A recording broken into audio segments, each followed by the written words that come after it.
எனக்கு குளத்தூர்ல தலைவர் ஜெயிச்சு குளத்தூர்ல தலைவர் ஜெயிச்சது கொஞ்சம் கஷ்டமா இருக்கு.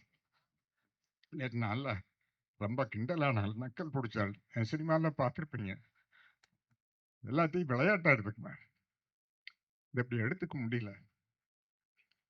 ஓகே, பட்டு தெரிஞ்சுனா அந்த புத்தி வரும். படுங்க படுங்க, பட்டு தெரிஞ்சுங்க, அப்பதான் புத்தி வரும். இங்க புடுங்கி வீசிட்டு ஒண்ணும் இல்லை, இங்கிருந்து புடுங்கி வீசிட்டு போயிடும். தேவைன்னா சொல்லுங்க, எனக்கு நிறைய கெட்ட வார்த்தை தெரியும். நான் அது ஒரு மரியாதை அதையெல்லாம் அமைக்க வச்சிருக்கிறேன். உங்களுக்கு ஏதாச்சும் தேவைன்னா இன்ஸ்டாகிராமில் லொட்டு ரோஸ்களை திட்டுவீங்க. உங்களுக்கு ஏதாச்சும் தேவைன்னா அது கொடுங்க, நான் நிறைய எடுத்து கொடுக்குறேன். தம்பி பொன்வண்ணன் பேசுறது அந்த 108 எம்எல்ஏக்களுடைய நாலேஜுகளுக்கு முன்னாடி ஜுஜுபி ஒண்ணுமே கிடையாது. ஒரு மந்திரிக்கு அவருடைய போர்ட்போலியோவே எதுன்னு தெரியல. கரூர்ல செத்துருக்காங்கன்னா எந்த கட்சிக்காரனும் தன் சொந்த கட்சிக்காரன் சாகணும்னு ஆசைப்பட மாட்டான். அதை அரசியல் ஆக்காதீங்க. அது கேஸ் கோர்ட்டுக்கு போயிருச்சு, சிபிஐக்கு போயிருச்சு. தயவு செய்து அதை வச்சு அரசியல் ஆதாயம் தேட வேண்டாம்னு சொன்னார் இல்லையா, அவரு முதல்வர். இப்ப சொல்றேன் தம்பி, நான் திமுக தான்.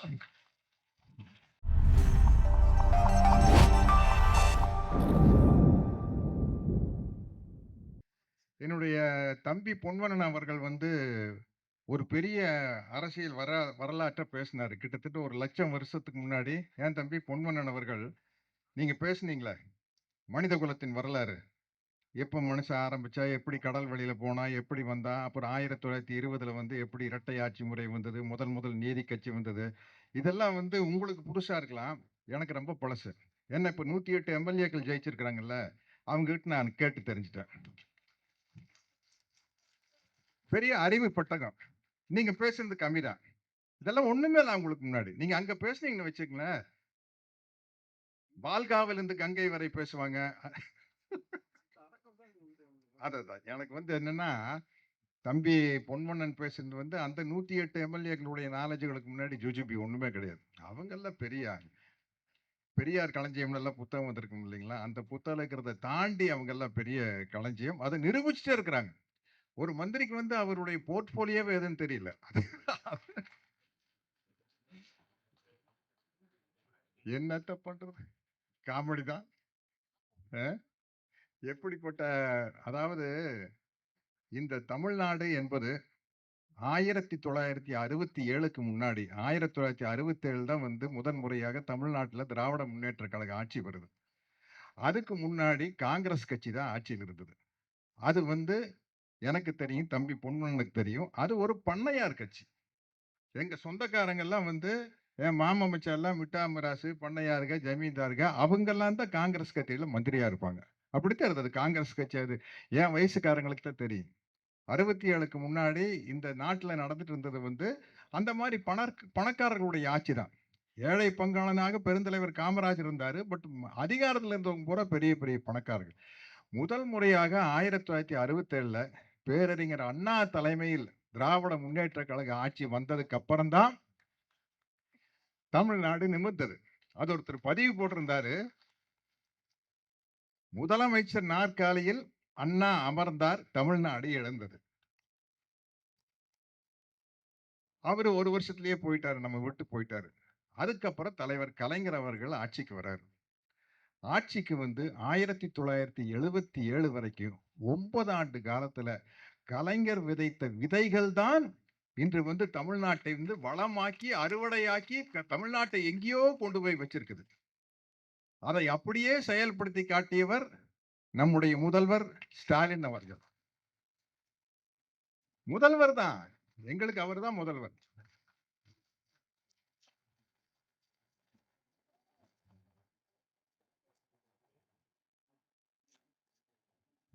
அன்பின் முதல்வர், பண்பின் முதல்வர், பெருந்தன்மையின் முதல்வர். சொன்னார்ல சட்டசபையில 41 பேர் கரூர்ல செத்துருக்காங்கன்னா எந்த கட்சிக்காரனும் தன் சொந்த கட்சிக்காரன் சாகணும்னு ஆசைப்பட மாட்டான். அதை அரசியல் ஆக்காதீங்க. அது கேஸ் கோர்ட்டுக்கு போயிருச்சு, சிபிஐக்கு போயிருச்சு. தயவு செய்து அதை வச்சு அரசியல் ஆதாயம் தேட வேண்டாம்னு சொன்னார் இல்லையா, அவரு முதல்வர். பெருந்தன்மையின் முதல்வர், அறத்தின் முதல்வர். அப்படிப்பட்ட முதல்வர் தான் இன்றும் எனக்கு முதல்வர். திமுக ஆளுங்கட்சியா இருக்கும்போதும் சரி, எதிர்க்கட்சியா இருக்கும்போதும் சரி, 2020க்கு முன்னாடியே என்னுடைய அன்பு தம்பி சேகர் பாபு கலைஞருடைய பிறந்தநாள் விழாக்கு என்ன அழைப்பாரு. பெரியார் திடல்ல நான் வந்திருக்கிறேன். அதுக்கப்புறம் ஒரு முறை வந்து நம்முடைய தலைவர் ஸ்டாலின் அவர்களுடைய பிறந்தநாளுக்கு அழைச்சப்ப நான் சொன்னேன், "தம்பி, கலைஞர் வந்து அவர் வசனத்துல நான் 2 படம் நடிச்சிருக்கேன். அதனால வந்து கலைஞர் வந்து இப்ப இல்ல, நம்மகிட்ட இல்ல. இப்போ பொதுவானவர் ஆயிட்டார். அதனால வர்றது ஓகே. அ நம்ம வந்து தலைவர் ஸ்டாலின் பிறந்த நாளுக்கு வந்தா, நான் திமுக அனுதாபி தான். நான் கிட்டத்தட்ட திமுக காரனாவே ஆயிருவேன் தம்பி. அது எனக்கு பெரிய பிரச்சனையாகுது" அப்படின்னேன். இப்போ இந்த மேடைக்கு வரும்போது திமுக ஆளுங்கட்சியாக இருக்கும்போது வந்ததை விட ரொம்ப கெத்தா வந்திருக்கேன்.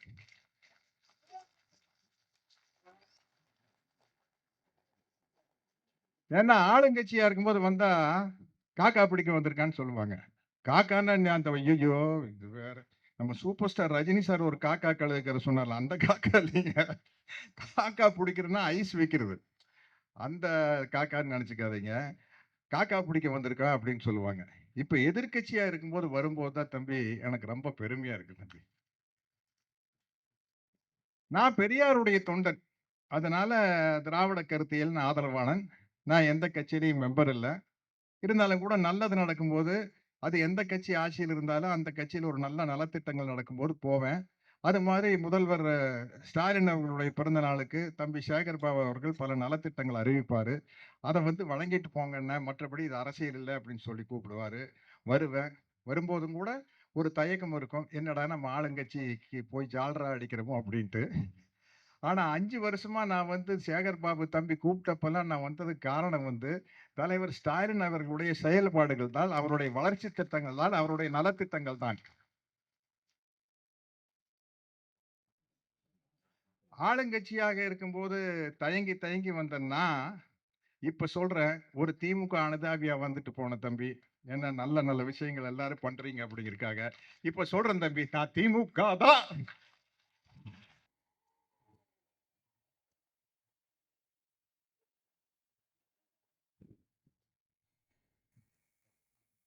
எனக்கு குளத்தூர்ல தலைவர் ஜெயிச்சு குளத்தூர்ல தலைவர் ஜெயிச்சது கொஞ்சம் கஷ்டமா இருக்கு. நேத்து நாள்ல ரொம்ப கிண்டலானாள், நக்கல் புடிச்சாள். சினிமால பார்த்திருப்பீங்க. எல்லாத்தையும் விளையாட்டா எடுத்துக்குவேன். இத இப்படி எடுத்துக்க முடியல. ஓகே. பட்டு திருந்துனா அப்ப புத்தி வரும். படுங்க, படுங்க. பட்டு திருந்துங்க. அப்பதான் புத்தி வரும். இப்பேற்பட்ட தலைவரை தோற்கடிச்சிருக்கிறோம். முதல்வர் முதல்வருக்கு உதாரணமாக இருந்தவர். அண்ணா, கலைஞர் வழியில் ஸ்டாலின் அவர்கள். என்னங்க ஒரு முதல்வர் பேசுற பேச்சாங்க இது. வாயில நல்லா வருது. எனக்கு கொடுத்தா நல்லா வரும். நல்லா வரும். நல்லா வரும். எவ்வளவு வேணாலும் நல்லா வரும். என்ன வந்து உனி அந்த யாரோ இருக்கிறாங்களா அது இன்ஸ்டாகிராம்ல என்னமோ அந்த வாரியர்ஸ் வெங்காயன்ட்டு அவங்க எல்லாம் திட்டுவாங்க. கவலையே பட மாட்டேன். இங்க புடுங்கி வீசுறதுக்கு ஒண்ணும் இல்ல. இங்கிருந்து புடுங்கி வீசிட்டு போயிடும்.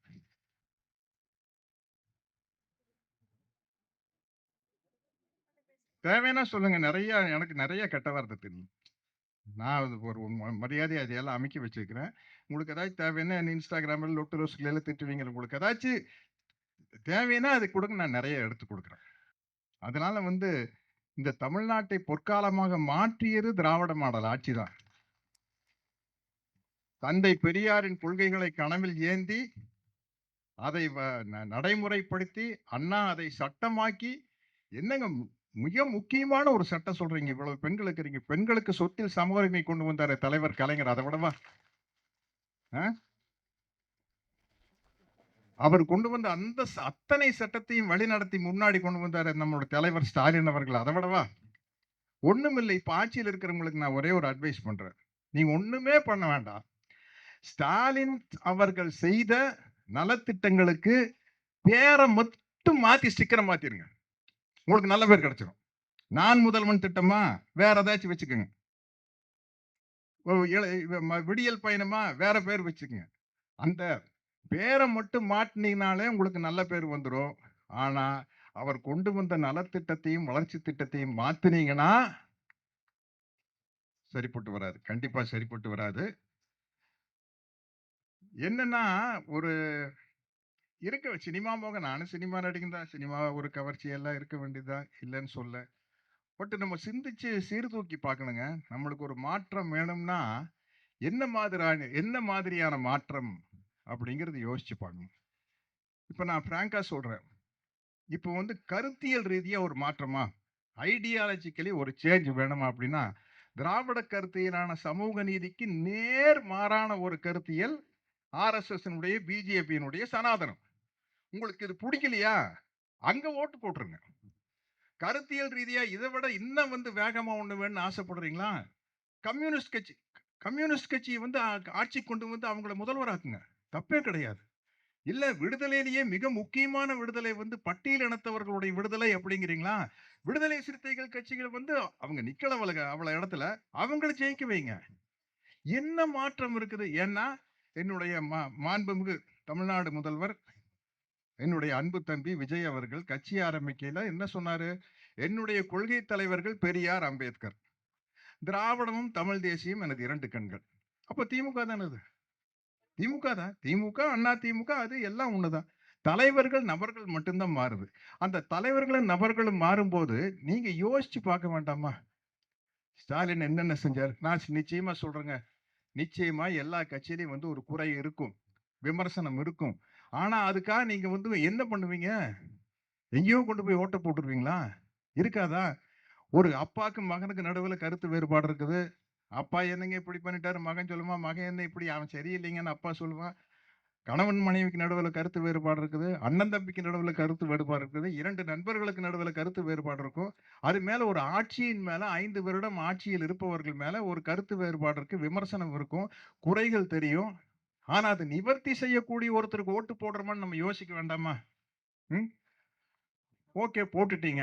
இனிமேலையாவது கேள்வி கேட்டு பழகுங்க. கேள்வி கேட்டு பழகுங்க. பெரியார் நமக்கு சொல்லிக் கொடுத்தது, அண்ணல் அம்பேத்கர் சொல்லிக் கொடுத்தது, மார்க்ஸ் சொல்லிக் கொடுத்தது, ஏன் என்ற கேள்வி கேளுங்கள் அப்படிங்கிறது தான். இன்னைக்கு அந்த ரீல்ஸ்ல ஏதோ அது அது வந்து காமெடியா அவங்க ரீல்ஸ் போடுவாங்க, எதையோ திட்டுவாங்க. அதுக்கெல்லாம் நம்ம பதில் சொல்லணும். ஆனா, இப்ப எனக்கு என்ன பெரிய மகிழ்ச்சின்னா, அங்க சட்டசபையில ஆப்போசிட்ல உட்கார்ந்துருக்கு பாருங்க நம்ம தம்பி உதயநிதி ஸ்டாலின். ஐயையோ! ச்சே, ச்சே, ச்சே, ச்சே, ச்சே, ச்சே. நோண்டி நொங்க எடுத்துருவாங்கன்னு சொல்லுவாங்கல்ல. கிளி கிளின்னு கிழிச்சிட்டு இருக்கிறாரு. ஏங்க, நீங்க 2 பேரும் ஃப்ரெண்ட்ஸ் தானே? சினிமால ஒண்ணா தானே இருந்தீங்க.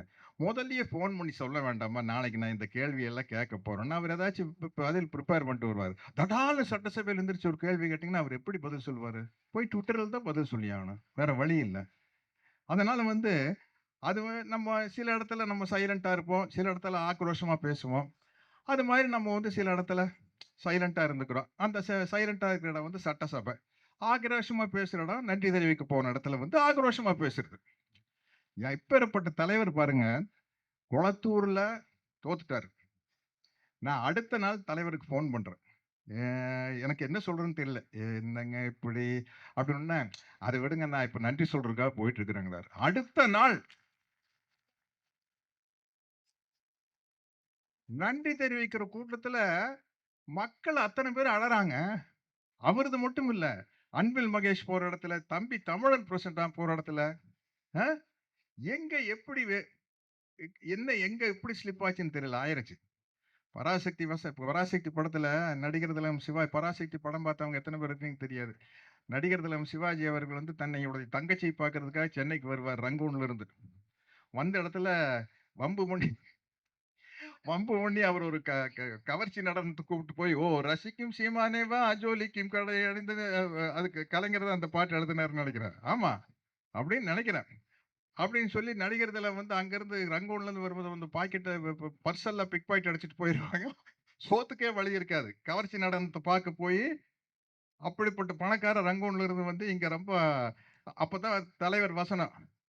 காண வந்த தங்கையை கண்டேன் கண்ணற்ற ஓவியமாக, ஆம் கைம்பெண்ணாக, தங்கையின் பெயரோ கல்யாணி, ஆனால் கழித்துளோ மாங்கல்யம் இல்லை, செழித்து வாழ்ந்த குடும்பம் சீரழிந்து விட்டது, கண்ணிலே நீர் கையிலே பிள்ளை, கல்யாணி அலைந்தால் கல்யாணிக்காக நான் அலைந்தேன் அப்படின்னு சிவாஜி சார் பேசுவாரு கலைஞருடைய வசனத்தை.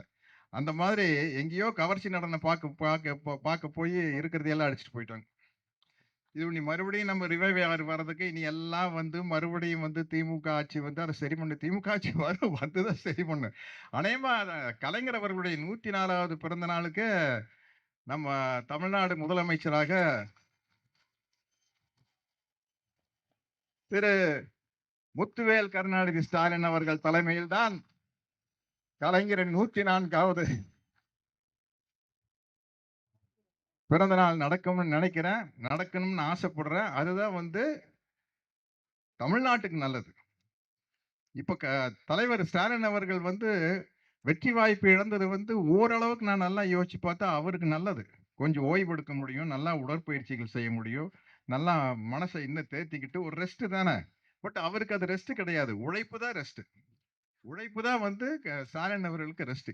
இக்கிகைன்னு ஒரு ஜப்பான் தத்துவத்தை நீங்க படிச்சிருப்பீங்கன்னு நினைக்கிறேன் தம்பி பொன்வண்ணன் அவர்கள். அதுல வந்து ஜப்பான்ல வந்து அவங்களுக்கு வந்து இக்கினோவா அப்படின்னு ஒரு கிராமத்துல, ஒக்கினோவாங்கிற கிராமத்துல எல்லாம் 100 வயசுக்கு மேல வாழுவாங்க. அது காரணம் என்னன்னா அவங்க எல்லாமே சொசைட்டிக்கு வந்து ஏதோ ஒரு சேவை செஞ்சுக்கிட்டே இருப்பாங்க. அதனாலதான் பாத்தீங்கன்னா தந்தை பெரியார் 95 வயசு, முத்தமிழறிஞர் கலைஞர் அவர்கள் 94 95 வயசு, நல்லகண்ண ஐயா 102 வயசு என்னமோ, சங்கரையா வந்து 101 வயசு தாண்டி, அது மாதிரி அந்த சேவை மனப்பான்மை இருக்கிற நமது தமிழக முதல்வர், நம்முடைய முதல்வர், அன்பின் முதல்வர், பண்பின் முதல்வர், டீசன்சிக்கு முதல்வர். டீசன்சின்னா தெரியுமில்ல என் தம்பி, என்ன பண்பு, டீசன்சியின் முதல்வர் ஸ்டாலின் அவர்கள் வந்து கண்டிப்பா நிச்சயமா ஆட்சி. ஏன்னா ஒரு சின்ன நம்மளுக்கு வெயில்ல போனாதான் நிழலோட அருமை தெரியும். வெயில்ல போய் நின்றுக்கிறோம், நிழலோட அருமை தெரியும். அந்த நிழலின் அருமையும் கூட, நிழல் வர வேண்டும் என்றாலும் கூட உதயசூரியன் உதிக்கும் போது வரும். நிச்சயமாக உதயசூரியன் உதிக்கும். நான் எம்ஜிஆர் ரசிகரை அடிக்கடி அவருடைய வசனத்தை பேசுவேன். 1000ல் ஒருவன் படத்துல வில்லன் மனோகர் எம்ஜிஆர் பார்த்து சொல்லுவாரு, நீ அணையும் விளக்கு அஸ்தமிக்கும் சூரியன் அப்படிம்பாரு. எம்ஜிஆர் திருப்பி சொல்லுவாரு, அஸ்தமிக்கும் சூரியன் அடுத்த நாளே மீண்டும் உதயமாகும் அப்படிம்பாரு. ஞாபகம் இருக்குதா? 1000ல் ஒருவன் பார்த்தவங்களுக்கு கப்பல்ல பேசுவாரு மனோகர் கிட்ட, white and white shirt, red colour collar, red colour belt, red shoe உள்ள. ஆமா போட்டு அடிப்பாரு பாத்தீங்களா? அந்த மாதிரி வந்து சூரியன் அஸ்தமிக்கிறதே இல்ல. நம்மளுடைய சுழற்சியின் காரணமாக இருட்டு வருது ஒழிய சூரியன் அப்படியே தான் இருக்குது. உலகம் சுத்தும் போது நம்மளுக்கு இருட்டு வர மாதிரி இருக்குது. சூரியன் நிரந்தரமானது, அதை முதல்ல புரிஞ்சுங்க. சோ இந்த சூரியன் மீண்டும் உதயமாகும். ஏன்னா அது அஸ்தமிக்கவே இல்லை, அதுதான் இயற்கை என்று கூறி என்னுடைய உரையை முடித்துக் கொள்கிறேன். நன்றி, வணக்கம்.